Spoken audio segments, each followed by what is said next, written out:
Welcome to Generous Theology. In this episode, Chuck and Brock examine Chapter 1, The Science of Dogmatic Theology, from Volume 1 of Herman Bavinck's Reformed Dogmatics.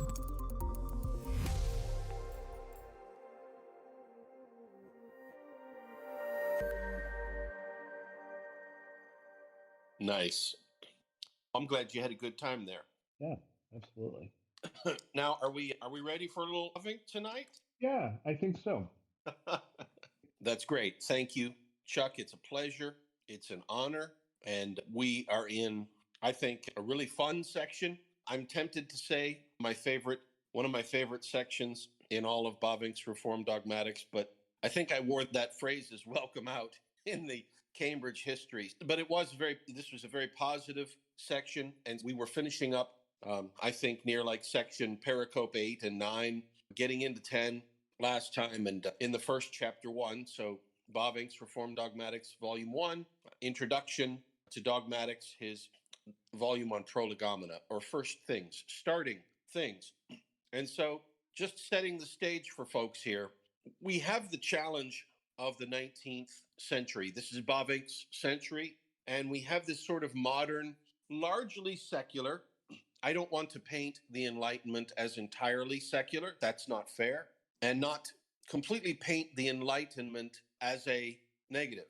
However, there was a specific sort of secular challenge that came in the Enlightenment as a result of this modernistic thinking. And Bavinck is talking about this. And so what we seem to have in the 19th century is we seem to have this challenge from the modern secularists, this challenge to move from a foundation or a base built on largely Christian or religious dogmas, which would characterize the medieval period that came before, and the move from that to what Bavinck calls a presuppositionless positive science. And so think here of, as Bavinck calls it, meditations in the spirit of Schleiermacher and Kantianism, and this idea, this challenge from secular thought that would wish to dissolve the whole of theology as traditionally understood and replace it with a completely secularized science of religion.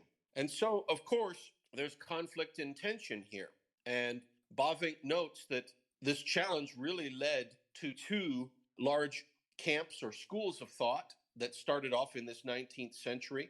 And so there were even discussion and talks about how this should happen. And a proposal came about that there should be this new science of religion built on the presuppositionless of anti-dogmatic phenomenal starting points that should be kept at the university.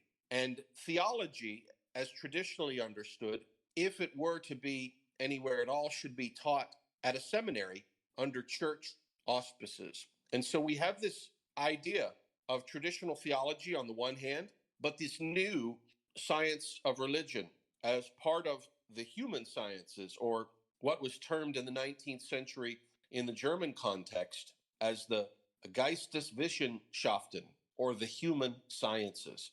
And so we have this layout being proposed, and we have this tension between the two.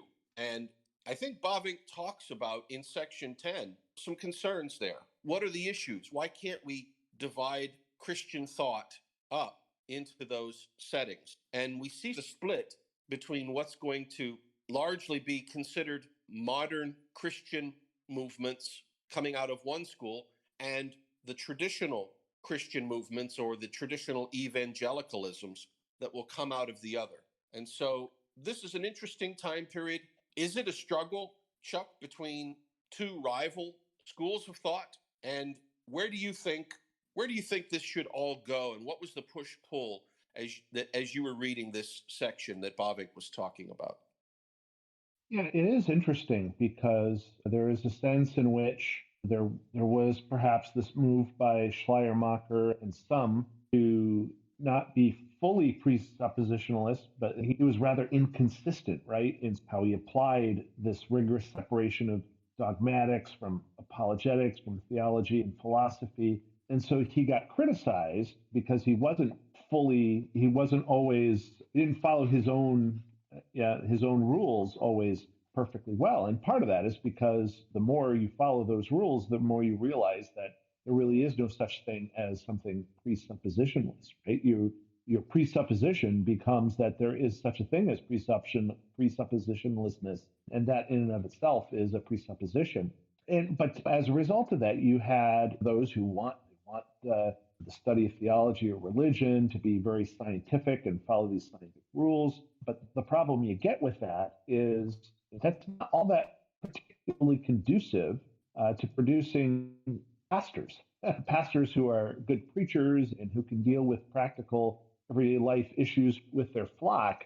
If what they're doing is just doing a soulless, scientific exposition of theology, yeah, they're not going to be very good pastors. And so that's where you begin to see this divide. Then, okay, let's have seminaries do this and have the universities do that. And it's interesting because Bavinck is writing at this point a little after this fight in the Netherlands that he's talking about here. He talks about the division in 1876 between the science of religion taught at the university and the dogmatic and practical disciplines taught under the auspices of the church. And we talked a few weeks ago in one of our other sessions about a little bit of the history of the Dutch Reformed Church in the 19th century, the late 19th century into the early 20th century, and really that later breakoff from the state church, that doleancy. This is one of the issues that really led to that. What you started having is you had the earlier breakoff, but you now had these folks who hadn't broken off at the back in the 1830s or so, who are starting to realize that there are these issues, and there's this really an attempt being made to marginalize religion and turn it into just a science of theology. And people become concerned about that. And especially as we've seen people like Abraham Kuyper, people, G.C. Berkouwer, recognize that, hey, you do that, you lose your ability to be a good pastor, and you lose the ability to develop good pastors. And so then the question is, what do you do with that? And in some areas, the answer to that is, well, you do your scientific stuff in one place, and you just do the practical pastoral stuff. That's for lowly things like Bible colleges or seminaries, and that's just for even today. I think of how there's still a little bit of a division between the folks who go out and get an MDiv, which is a practical theology, and the folks who go on the master's to PhD track, which that's for academics. And fortunately, I think there are some good seminaries here in the states that do both, and they do it with a sense of unity. But you started to have that kind of an answer to things. And so in reaction to that, one of the very places that Bavinck himself taught was, I don't actually, was Bavinck ever at the Free? I can't remember, because I know he was at Kampen for a while. But there was this move then to start the Free University, and there were some of the other more church-related universities and organizations that said, look, we're not going to we're not going to divide these things, and we're going to do all of our teaching in a way that doesn't necessarily buy into sort of the manacles of this separation. Now, unfortunately, I think at the Free, it took a while, but the Free ended up, I think, buying into some of that division itself. But for many years, the Free was a place where you could go and you could do your academic or your practical work, and it all went hand in hand. And this is a little bit, I think, the milieu in which Bavinck is writing. And so then later, as he gets into these, like you mentioned, section 10 here, where he talks about theology or religious studies and some of these practical issues about defining dogmatics, apologetics, and ethics, it does seem to be not merely a philosophical exercise for Bavinck, but a very practical issue because of the way that these things had arisen in Bavinck's own lifetime, when he was perhaps a young man, a young pastor, and later a young academic. And yeah, there is a sense that as you read these sections, you can see how important it is, and it's not merely just let's go through the motions and let's talk about this particular controversy and how do you teach theology, and is there a right way to do it, or is there a division between those things? It really was for Bavinck a living question and an important one. I think we have, perhaps if I can put it in a mildly crass way, I think we have a war between two different kinds of theological currency.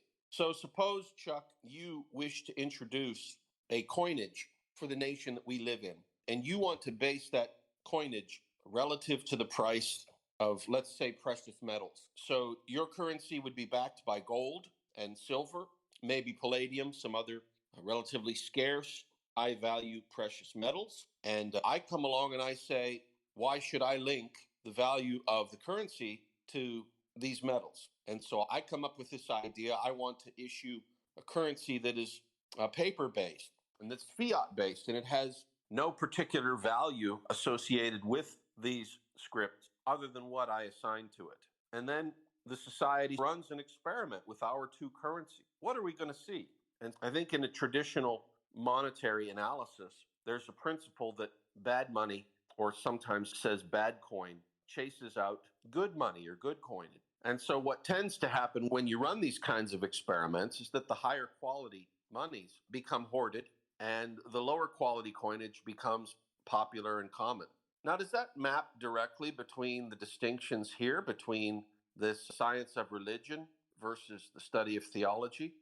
I don't know that I've made that case. That's something that came in my mind. I do want to say this, though. I really do see a competition here, and I do see some important differences going along. So one of the first things that makes the science of religion, in my opinion, like these scripts of paper, is precisely its lack of ontological commitments. So because truth in the modern phenomenological mindset, truth is generated from within, according to the inner light. That's what the Enlightenment was about, after all. Because truth is generated within, this new presuppositionless science of religion is ultimately, this Geisteswissenschaften is going to be ultimately fiat. And we're going to value it based upon the human science of religion. And I'm going to do a poll of a population, of a people group, and I'm going to say, what's important to you? What should be the content of religion? And I'm going to collect data scientifically. I can do statistical analysis of the responses that people will give, and I'll come back with an anthropologically centered idea of what people believe ought to be important in this science of religion. Now, on the other side of that, we have the traditional conception of religion as being not phenomenological. That is to say, not based on simply this human look at the inner self. And so we have in here, we have different ideas. We have the God-given nature of the Holy Scriptures. So we have this high view, this high commitment to these scriptures that were given that contains the revelation of God. That's the basis for thinking about theology on the traditional side. Plus, we have, of course, revealed in those scriptures this idea of the centrality of faith. As Proverbs chapter 3 say, don't trust in the Lord, or don't trust in self, but trust in the Lord with all of your heart. Lean not upon your own understanding, and God will make your paths straight. So there's an a priori commitment here to what the Bible calls faith. And whatever faith is, it is certainly related to the concepts that the secular world finds most distasteful about the traditional religious modes of thought. And so this meandering leads us to this struggle. And Bavinck frames the issue that ultimately these are two currencies at war with each other, vying for this winner-take-all place or status in the cultures that they serve. He says the two sets of convictions would be at war with each other in the minds of students and ministers, and would not let up before one of them had fully subjugated and driven out the other. And so 150 years later, from the time of the young Hegelians, let's just say, I think we found that to be largely true. It's very difficult, not impossible, but it's very difficult to find actual academics in the human sciences, professors in the study of religion, who are actually believers in the Christian religion. Difficult, not impossible, but difficult. Why is this?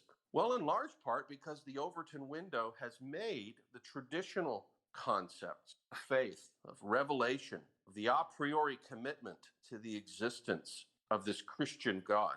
It's made those outside the realm of acceptable and palatable dialogue. And so what Bavinck so insightfully pointed out over 100, 120 years ago, I think has largely come to pass. And I don't think that we are the richer for this. This would be one of the things I think is one of the marks of declension in modern societies, especially in Western thought, to see this progression happen. So, Chuck, how does that strike you, and how close is the analysis, and maybe what are some other factors that you were thinking about when you were reading here?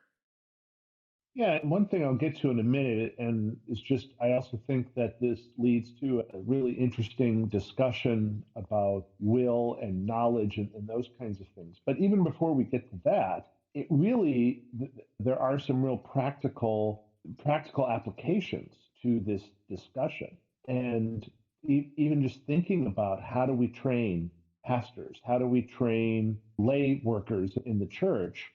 Bavinck really speaks to that in a lot of ways in thinking about what is it that we are trying to do if we separate out the science of religion and theology, set them side by side. In a lot of ways, not only is that negative for students who maybe only get one side or the other, only get maybe just the practical side, but don't really dive into some of the deeper theological insights, and or vice versa, people who sort of separate the theological insights from their practical reality and practical meaning. But in a lot of ways, there's even, it can be negative for the university itself. Bavinck points out that a university, after all, does have a dual purpose. It is about the pursuit of science, pursuit of knowledge is often the way that's put, but it is also really about training students to take their place in society as well. And so there is a practical piece to education. And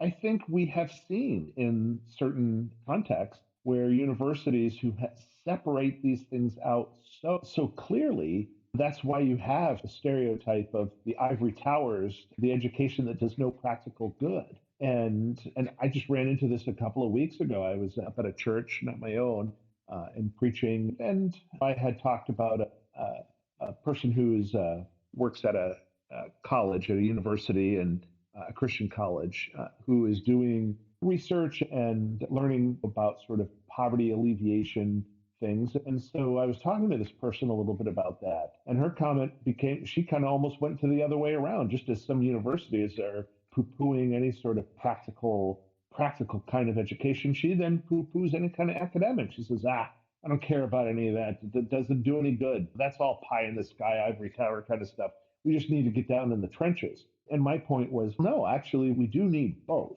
And it is true that sometimes university education ignores the practical. And as a result, we suffer a little bit from not having that piece to it. But also, in the same way, if we lose any sort of opportunity to do some of that deeper dive into things that you get when you do a pursuit of a subject for the purpose of learning more, and if you lose that and all you do is just practical stuff, you've missed some of the theory behind it. And so I think Bavinck has pointed out that in the same way that when these folks, the result of the Kantians and the Hegelians and those folks is to really separate these two things out, and in a way that, by becoming less whole, by not being unified in the way that we do things, we miss out, and we do ourselves a disservice. And I think that's an important thing to think out about, even beyond the thinking about theology and or religious studies.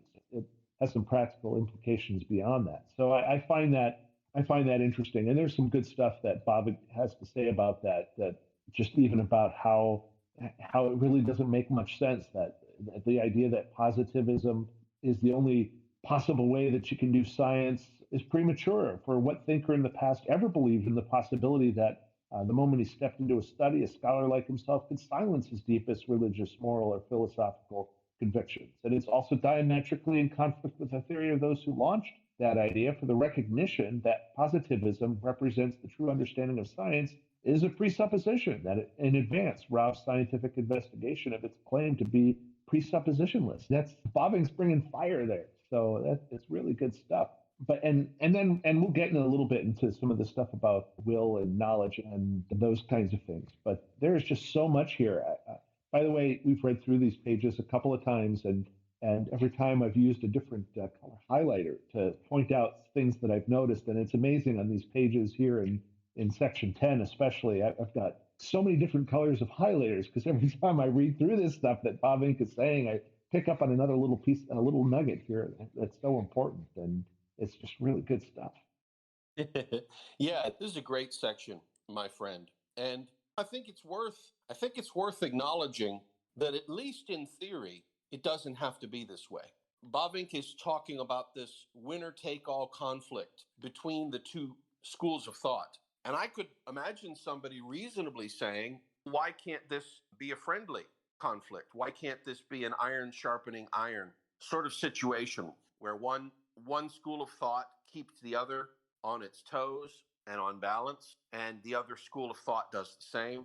And early on, when the secular movements were the counterculture and the Christian aspects of the culture were much more dominant, I think we could see this. I think we could see blessing coming even from a principled opposition. But what I think has happened is as that has tilted, as that balance has tilted, as the Christian West has become less of the majority culture and more of the counterculture, and the secular school of religious science method has gained much more influence, I think we've lost that healthy camaraderie that I think did exist at one time. Now, what happened? Let me throw something out, and I'm going to do this by reading two quotes from famous atheists that I think we need to take stock of, and we need as Christians to have a response to, and also just to acknowledge that there is some force behind their statements while yet ultimately criticizing them. But let me read. And the reason why I think we have a difficulty here is because I would say that in a Christian society, Christians can have a camaraderie with non-Christians. It's not clear that in history, atheistic societies can return the courtesy. Now, somebody's going to talk about what about this situation? What about that situation? I think we have to consider a longer term here. I'm not just talking about something shorter in time frames. And I want to be specific here about this combative competitiveness associated with secular schools of thought. We saw it in the 20th century. We saw atheistic regimes. We saw 100 million people killed in totalitarian situations in atheistic regimes.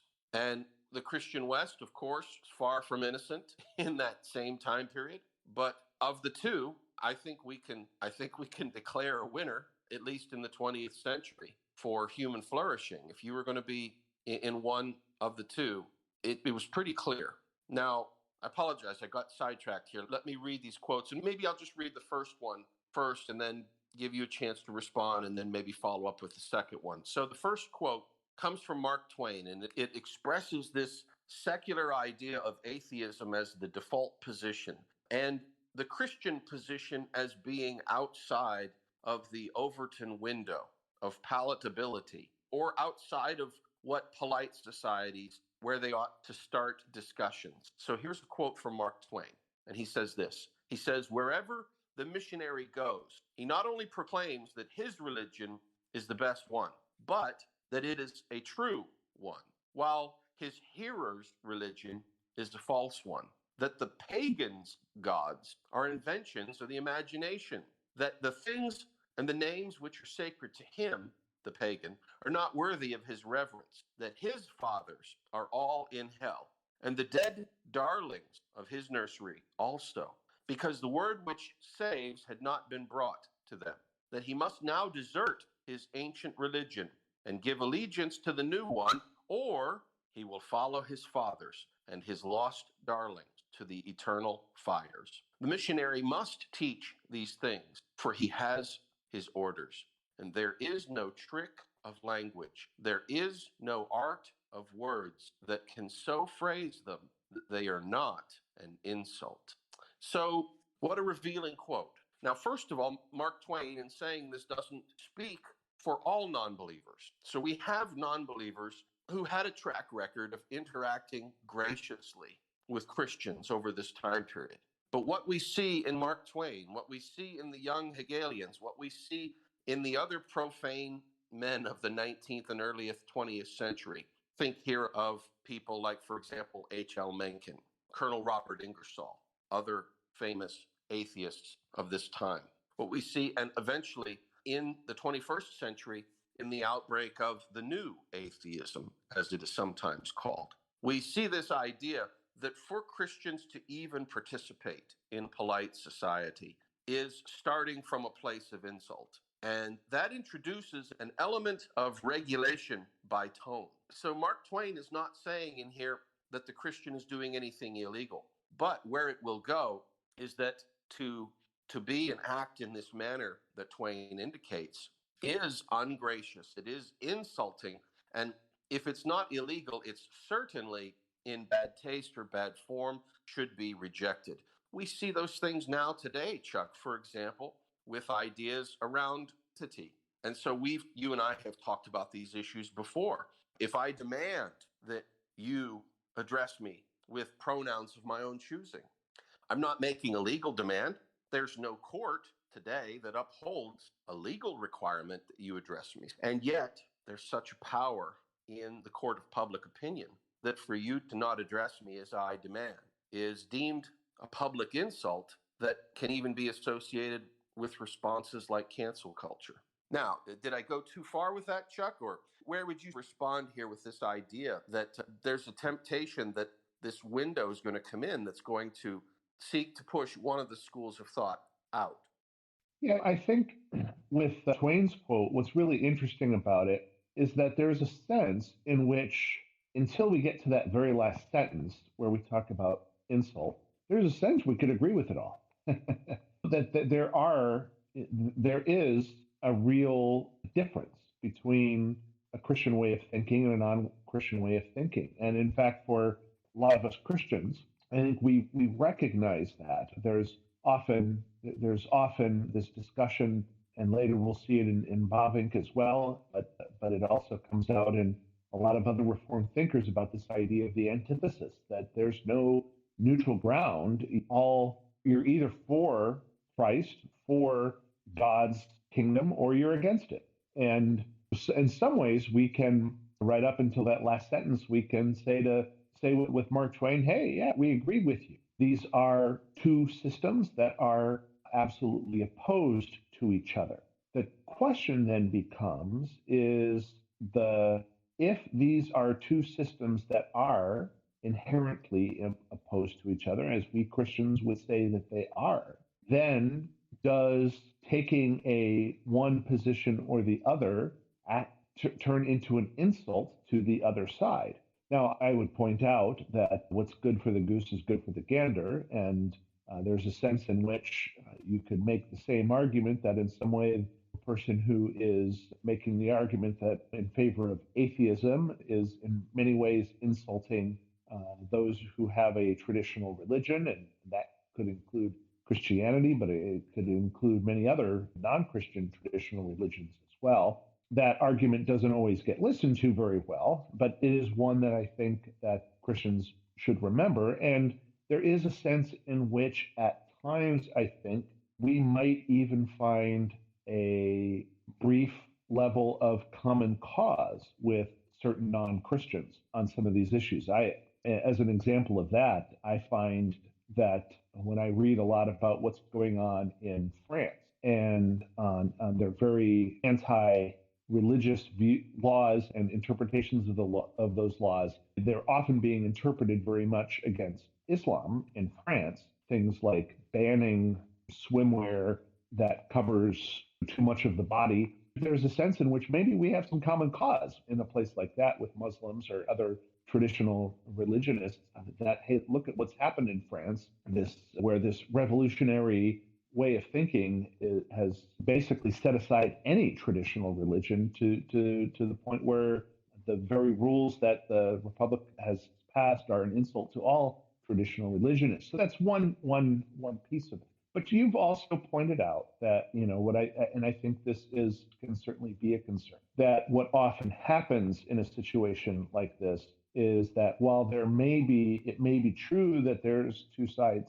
to the coin, there becomes only one side of the coin that becomes the acceptable way of thinking about things. and how do we deal with that? And there's a couple of things that I would point out. One is that is why I think there is still I don't hold to and we've talked a little bit about in some of our other discussions about education and Christian education, and I don't necessarily hold to the view that the purpose of a Christian education is merely to shield our students from these secular views or these non-Christian views in the world. And so I do think part of the role of Christian education is to expose Christian students to those views and to understand them.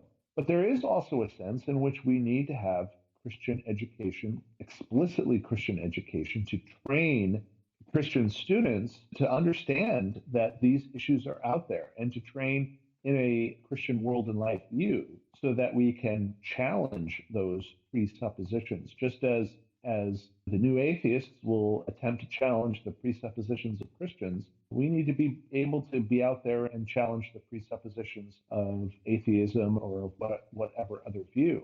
And it may be that at times it may be difficult to do that in the most popular academic world in the state universities and such. And that's why there is a place for the Christian university. And so there, and that gets back even to some of the things Bavinck was talking about, that a Christian university needs to think about how it teaches all of its various subjects in a way that is consistent with the way God has created the world, that is consistent with the idea that there is a unity in the world, that we can't just separate the world into sort of the realm of science, the realm of positivism, where that's what's real, versus a world of transcendental or religious. That's for a separate sphere there. We can't do that. A good Christian university needs to understand that those worlds are unified, that God created a single universe over which he is over all and through all and in all, but that everything else is a creature. And so all of that needs to be considered as unity. Yeah, this is important stuff for us as Christians to be dealing with, both in how we train our students, but also even then just how we communicate these issues. Amen. Amen. Said. I suppose that my response to Twain would be to first quote Herman Bavinck. So Bavinck's famous quote, I think perhaps my favorite quote in all of his Reformed dogmatics, says, "Truth seeks to be honored as truth. It cannot be at peace with error and deception." And so my response to Mr. Twain is that I think he has to make room for a principled opposition. And in fact, the lack or inability to allow for a principled Christian opposition that is not merely about insulting and demeaning a person, that's not merely about attacking, I think is the big open gaffe in Twain's response. Now, maybe he can't see it. That might be fair. But I think a mature secular response has to acknowledge that there's plenty of evidence that believers have prosecuted their religious truths not simply from ignoble motives. Now, there's a second quote here that I want to read, and it's a little bit involved, and I apologize for that, but I think it's going to help to encapsulate this idea. And it's from atheist philosopher Bertrand Russell. And there is this idea: if Twain posits that a Christian interacting about religious ideas and content with a non-Christian is inherently insulting, Russell wishes to state and frame it outside of the Overton window as well. But he takes a different approach or a different tactic. And so let me read this quote. So this is Bertrand Russell, and he says, "Whenever I go into a foreign country or a prison or any similar place, they always ask me, what is my religion? I never know whether I should say agnostic or whether I should say atheist. It is a very difficult question, and I dare say that some of you have been troubled by it. As a philosopher, if I were speaking to a purely philosophic audience, I should say that I ought to describe myself as an agnostic, because I do not think that there is a conclusive argument by which one can prove there is not a God. On the other hand, if I am to convey the right impression to the ordinary man in the street, I think I ought to say that I am an atheist, because when I say that I cannot prove there is not a God, I ought equally add that I cannot prove that there are not the Homeric God. None of us would seriously consider the possibility that all the gods of Homer really exist. And yet, if you were to set to work to give a logical demonstration that Zeus, Hera, Poseidon, and the rest of them did not exist, you would find it an awful job. You could not get such proof. Therefore, in regard to the Olympic gods, speaking to a purely philosophical audience, I would say that I am an agnostic. But speaking popularly, I think all of us would say in regard to those gods that we are atheists. In regard to the Christian God, I should, I think, take exactly the same line. And so this is Bertrand Russell writing in 1947. And he's writing in a volume called Am I an Atheist or an Agnostic? And the subtitle is A Plea for Tolerance in the Face of New Dogmas. And so we see the other approach. So Twain's approach is that interactions between Christians and non-Christians are inherently insulting and derogatory to non-believers. Now, Russell says that atheism, when considered as a neutral starting point, is used, then it makes no more sense to associate the stigma of not being a Christian with the stigma of not being a follower of Zeus or Hera or Poseidon or the rest of the Homeric gods. And so what Russell does here is he makes this reference. And first of all, what he does is he presumes to link the truth of Christianity with the truth of the Homeric gods. And we will see that tactic over and over again in the comparative schools of religion thought, the secular science of religion. We'll see that Christianity is just one religion among many religions, and that Russell points to glaring falsehoods in the Greek system and the difficulties of ferreting them out, by the way, as reasons why he should not be a Christian. And so we see here the introduction of these misdirects, and two major concepts come to mind. First of all, it's not palatable, is clearly Russell's thesis. It's not palatable, it's not within the Overton window for we as Christians to challenge this default presumption of what Russell sometimes wishes to associate with agnosticism and sometimes wishes to associate with atheism. And then secondly, we have exactly this. Well, is he an atheist or is he an agnostic? And the answer is highly situationalistic. And so we have this push. And in the light of these factors, we can see that any conception of a friendly rivalry is going to be very difficult. Now, it would be the same sort of thing as well, Chuck, if you and I did it. If our atheist friend came into the restaurant and you and I went over to the owner and said, "Excuse me, Mr. Owner, that guy over there is an atheist.